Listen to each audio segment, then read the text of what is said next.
तर मंडळी, आज गुढीपाडवा म्हटल्यानंतर घरातील सर्व लहान थोर मंडळी सकाळीच लवकर उठून तयार झाले. त्यानंतर मग आम्ही गुढीसाठी बांबूची काठी आणण्यासाठी निघालो. गुढी आणण्यासाठी जातो म्हणून सगळेजण लहान थोर सगळेच आनंदात दिसत होते. बांबूची 2-4 बेटा बघितल्यानंतर शेवटी आमच्या दादाक गुढीसाठी मनपसंत काठी मिळाली.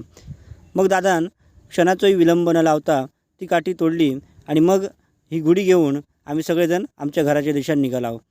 घराकडे येताना लहान मंडळींचा उत्साह तर काही वेगळंच दिसत होतो. आमच्या इकडे गुढीसाठी खास चाफ्याच्या फुलांची माळ बनवली जाता, म्हणून मग आम्ही लाल चाफो आणि त्याचबरोबर सफेद चाफ्याची फुलं मिळतात काही बघूसाठी गेलो. तेजसने झाडावर चढून खूप सफेद चाफ्याची फुलं खाली पाडल्यान. त्यानंतर मग लहान मंडळींनी सगळी चाफ्याची फुलं गोळा केली आणि मग आम्ही एवढी सगळी हारासाठी लागणारी फुलं घेऊन घरा गेलो.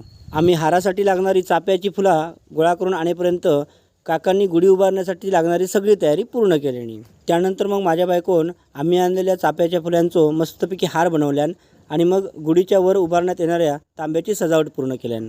गुढी उभारण्यासाठीची सगळी तयारी पूर्ण करून झाल्यानंतर आमच्या घरातील मोठ्या काकांनी सगळ्यांच्या मदतीने मिळून आमच्या घराची गुढी उभी केल्यानी.